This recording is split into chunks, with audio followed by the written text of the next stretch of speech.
Hello student, good evening. Today is class 11 business studies, chapter number first, part 5. इस topic में आपको business risk क्या क्या होते हैं उसके बारे में पढ़ना है. The terms business risk refers to the possibility of an inadequate profit or even loss due to uncertain or unexpected events.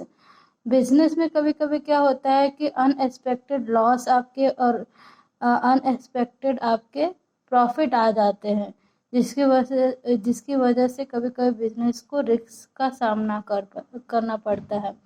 For example, demand for a particular product may decline due to change in taste and preference of a consumer or due to increase the competition from the other producer.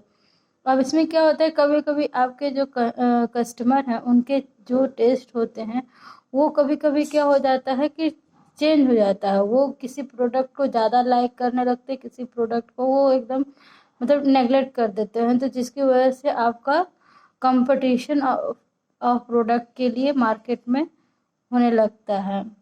Lower demand result in long sales and profit. In another situation, the sort of a raw material in the market में a sort of its price.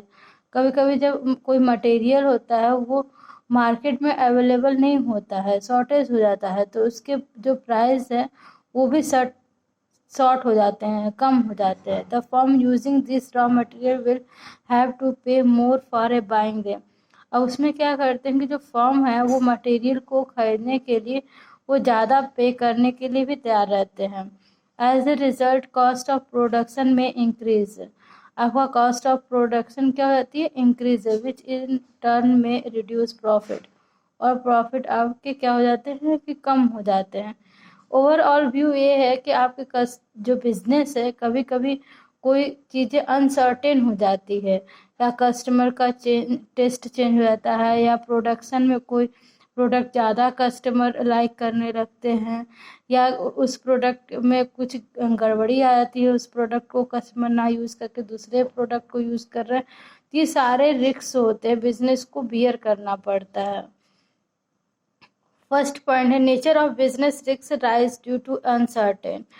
Every business has some risk. No business can avoid risk, although the amount of risk may vary from business to business. Risk can be minimized but cannot be eliminated. अब जो business है ये जो risk है वो आपके हर एक business में ये रिस्क आता है, इसको आप अवॉइड नहीं कर सकते. आप ये सोचेंगे हमारा बिजनेस रेगुलर चलता रहे, कंटिन्यूस, कोई प्रॉब्लम ना हो, तो ऐसा ऐसा आपको हो ही नहीं सकता, क्योंकि बिजनेस में रिस्क होना मतलब स्वाभाविक है.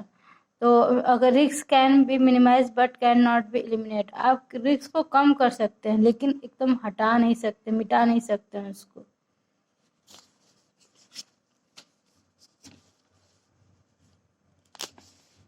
नेक्स्ट पॉइंट है degree of risk depend many upon the nature and size of business.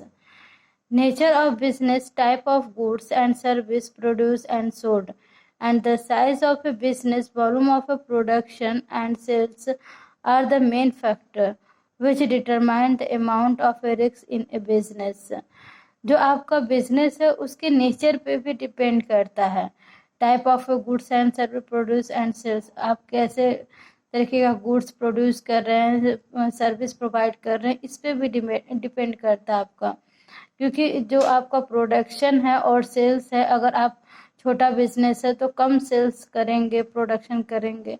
बड़े बिजनेस है तो आप बड़ा करेंगे, तो उसी प्रकार के आपके रिस्क भी होंगे और बहुत सारे मतलब उसी प्रकार के प्रॉफिट भी होंगे. तो आपके बिजनेस के साइज पे भी डिपेंड करता है. Profit is the reward for a risk taking. No risk no gain, ये बिजनेस का लोगो है कि आप अगर रिस्क नहीं लेंगे तो आपको गेन भी नहीं मिलेगा, क्योंकि बिजनेस में रिस्क ही आपका गेन के लिए डिपेंड करता है. In age old principle which applies to all type of business. Greater the risks involved in business, higher is the chance of profit. जितना बड़ा आपका रिस्क रहेगा उतना ही बड़ा आपका प्रॉफिट भी होने का चांस रहेगा। तो इसीलिए बिजनेस में जो होता है वो रिस्क इम्पोर्टेंट भी होता है। कभी कभी अगर रिस्क ज़्यादा आप लिए तो आपको ज़्यादा मैक्सिमम चांस रहता है कि आपको प्रॉफिट होगा। नेक्स्ट आपका ये टॉपिक है cause of A business risk. Nature cause. अब कॉज भी बहुत सारे हो सकते हैं बिजनेस रिस्क के लिए। पहला है उसमें नेचर कॉज, नेचर की तरफ से भी हो सकता है। Human being have a little control over nature climate. अब ह्यूमन बीइंग है तो वो आपके नेचर जो भी क्लाइमेट होगा उसको वो कंट्रोल नहीं कर पाएगा, क्योंकि ये नेचुरल इफेक्ट होता है। Like flowed, earthquake, lighting, having rain, ये सारे आपके नेचर के कॉज हैं। जैसे फ्लोड हो गया, बाढ़ आ गई, अर्थक्वेक, लाइटिंग, हैविंग, बिजली कड़कना, हैविंग रेन हो सकता है। This result in having loss of A life, इसमें आपकी लाइफ भी लॉस होती है, प्रॉपर्टी, इनकम इन बिजनेस। तो ये भी एक तरह के कॉज है जो बिजनेस को बहुत इफेक्ट करते हैं।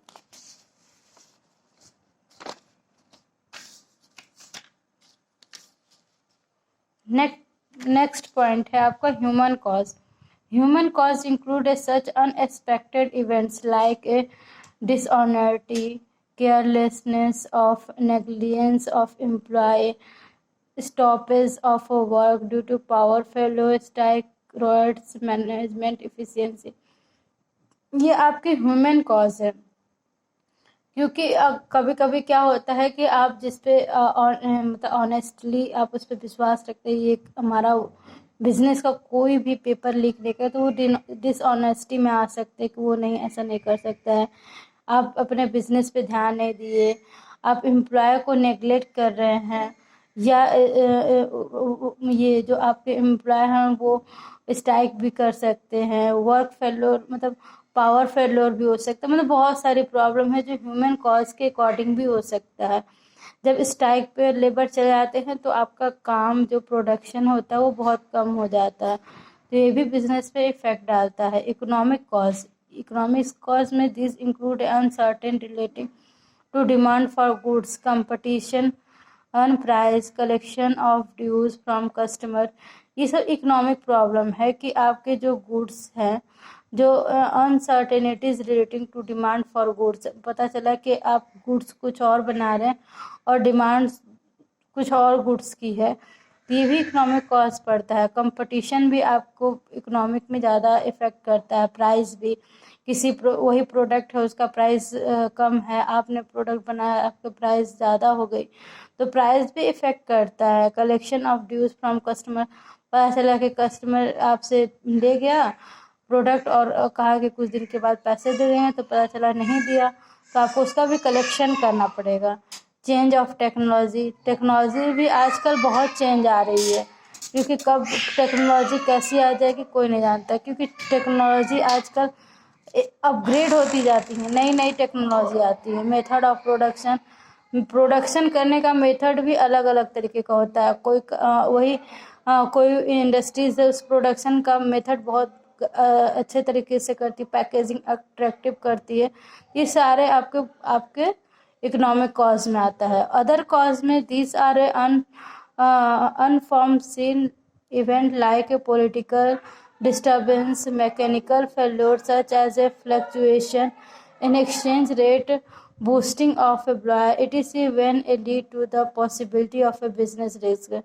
ये भी सारे आपके जो अदर इफेक्ट में आ जाते हैं। इसमें क्या होता है, unfortunate event like political disturbance, कभी कभी क्या होता है पॉलिटिकल डिस्टर्बेंस भी आपके ऊपर आ जाता है, क्योंकि कभी कभी प्रोडक्ट जो होता है अगर आप पॉलिटिकल अंडरलाइन के अकॉर्डिंग नहीं बनाया तो आपके प्रोडक्ट के ऊपर कुछ ना कुछ प्रॉब्लम आ सकती है। जैसे देखिए आपने मैगी का देखा ही है, मैगी के ऊपर आया था प्रोडक्ट नेस्ले का था, जिसमें वो मैगी का जो बहुत लोग खा खा के बीमार पड़ने लगे, तो उसके ऊपर केस भी, ये भी सब प्रोडक्शन के ऊपर आपका इफेक्ट डालता है। Mechanical failure such as the fluctuation in exchange rate, exchange rate पे भी आपको फ्लक्चुएशन आ सकता है। ये सभी जो प्रॉब्लम है आपके बिजनेस पे आ सकते हैं, ये रिस्क बियर करना पड़ता है। Thank you, have a nice day.